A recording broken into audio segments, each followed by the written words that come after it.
At 0940 hours local time, a Russian army fuel tanker, a steel cylinder bolted onto a military truck chassis, hauling roughly 5,000 gallons of diesel, opened in a single orange flash on a stretch of open coastal highway. It had 95 miles left to run before it reached Crimea. The smoke column above it climbed 400 feet, visible from 12 miles down the shore, and that burning truck was not a fraction of the day's delivery to the peninsula.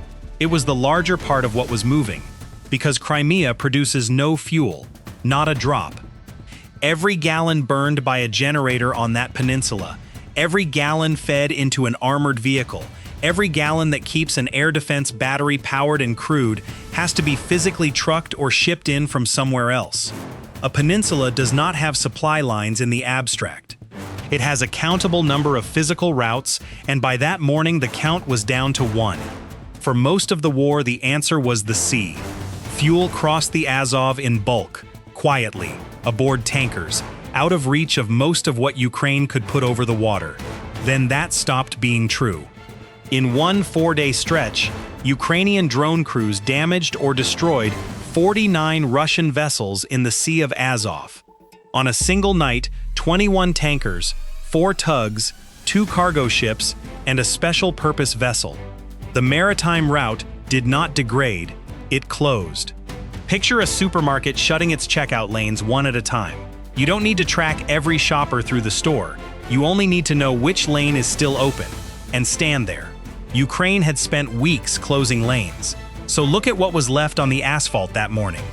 3 fuel tankers, 3 of those same steel cylinders, each one a rolling tank of diesel with a cab in front of it, running nose to tail with a handful of escorting military trucks along the land corridor past the coastal town of Prymorsk.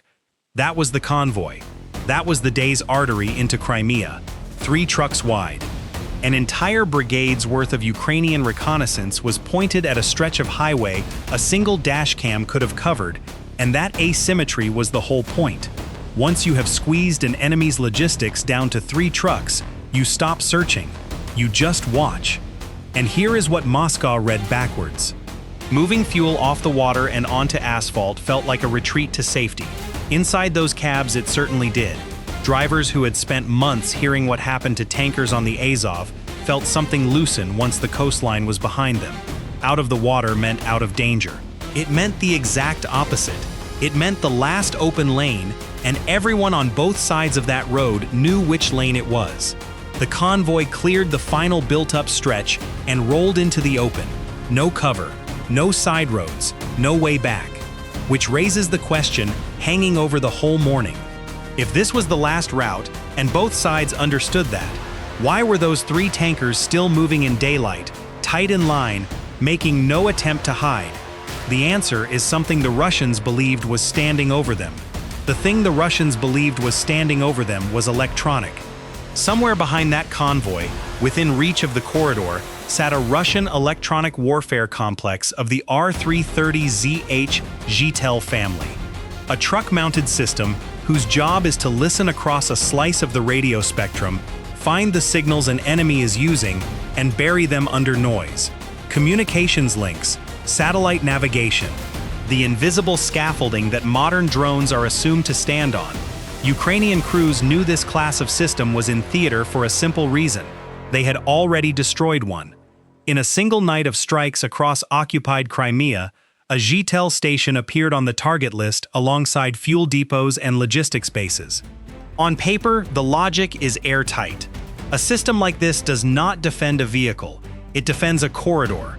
Park it near a supply route, and it throws a bubble of interference over the whole stretch.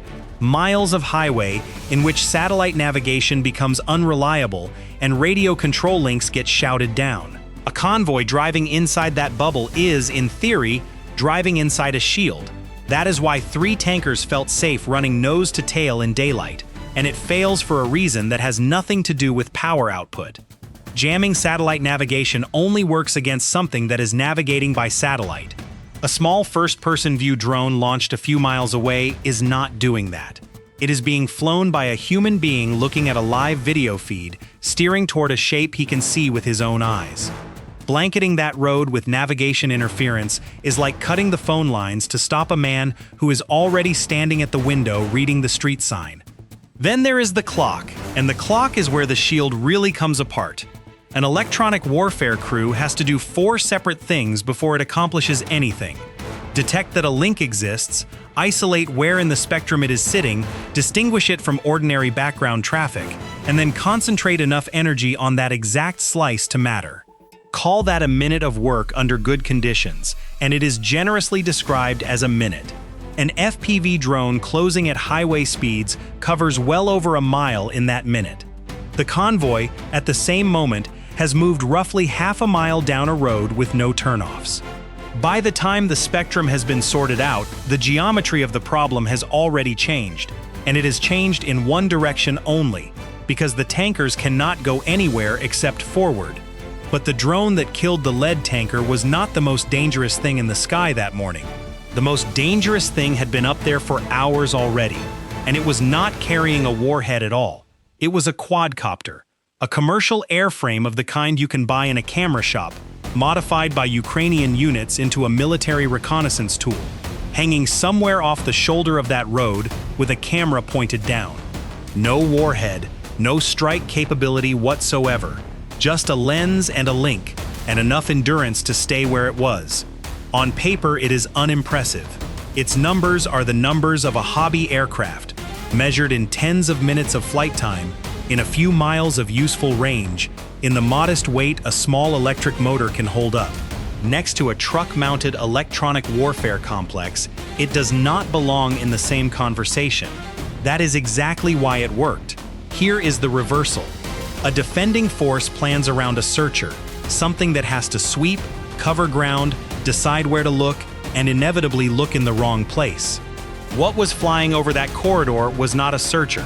Think of the difference between a security guard walking a building and a camera screwed to the ceiling. The guard has to be somewhere, which means he is also not somewhere else, and a patient thief only has to learn his route. The camera never has to be anywhere. It is already looking at the one place that matters.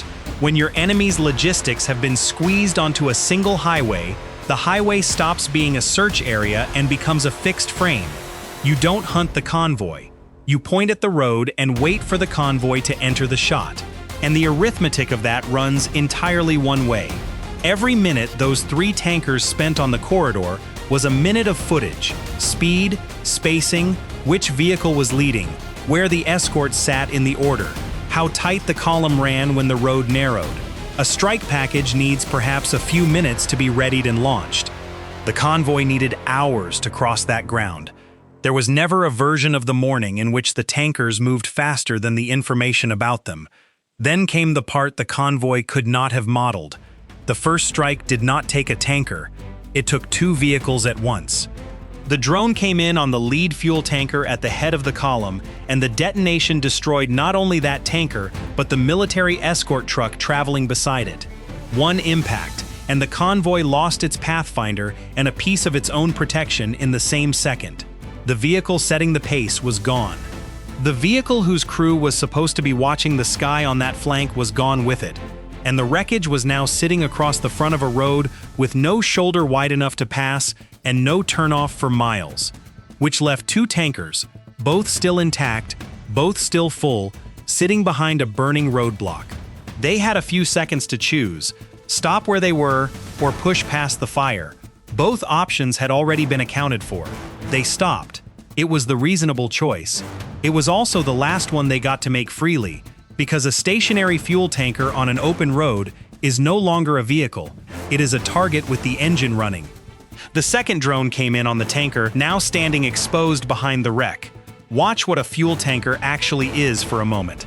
It is not armor, it is a thin steel drum, built to hold liquid and to be light enough to haul, and the space above the diesel inside it is not empty, it is vapor. Liquid diesel is stubborn. It does not want to burn.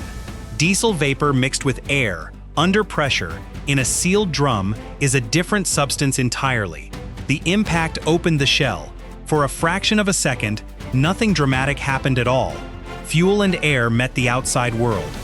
Then the mixture found ignition, and the drum stopped being a container. Black smoke boiled up through the cab, poured out over the road, and swallowed the truck. Then the flame followed it out. What comes next is not an explosion. It is worse, because it is slow enough to watch. The tank splits along the tear. Thousands of gallons of diesel go where gravity sends them, down the camber of the road, into the drainage channel at the edge, underneath whatever is parked nearby. Now the fire is not on a vehicle. The fire is on the ground, and the ground runs downhill toward the rest of the convoy. Heat does the remaining work. Paint blisters, tires go. Rubber hoses and plastic fittings on the next vehicle in line fail long before its steel does, and each failure opens another path for vapor. This is why fuel convoys are supposed to space out, and why nose to tail is a formation you only use when you believe nothing can reach you. 3 tankers had gone onto that road. The lead vehicle was destroyed with its escort truck. The second was torn open and burning. The commander of Ukraine's unmanned systems forces summarized the morning in a single line when he released the footage. Fuel reaches Crimea only with great difficulty. 1 out of 3. 1. That is the number that matters, and it is worth sitting with, because it is not a claim about 3 trucks. Somewhere on the far side of that smoke, a peninsula-wide fuel plan had been built around 3 tankers arriving. 2 of them were now burning on the highway that was supposed to carry them. And the road itself was finished for hours. A wrecked tanker across the front, a second one burning in the middle, diesel across both lanes and into the drainage. Whatever was scheduled to move up that corridor behind them was not moving. The convoy had become an obstacle on the one route it existed to use. Count what was actually lost. 2 of 3 fuel tankers destroyed on the highway, along with 1 military escort truck taken out in the same strike as the lead vehicle. Call it 5,000 gallons of diesel that never reached the peninsula, plus a corridor closed for hours while the wreckage burned itself out. Measured against a war, that is a small morning.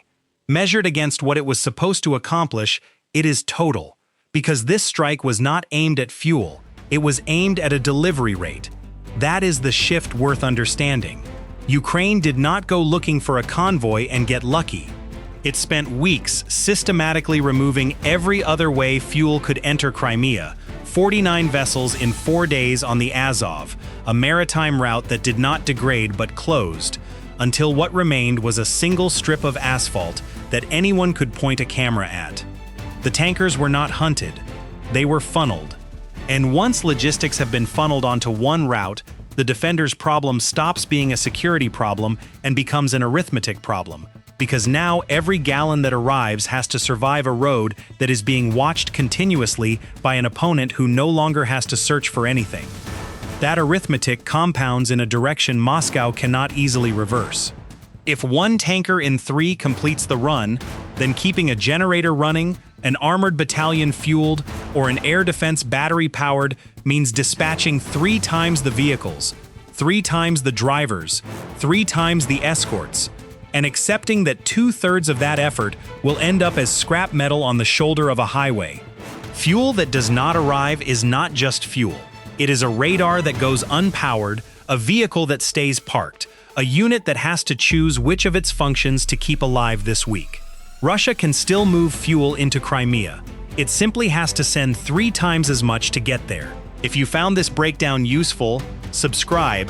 We publish tactical and technical analysis of the drone war every week. And leave a comment with this: when an enemy has compressed all of your supply routes down to a single road, where does the money go first?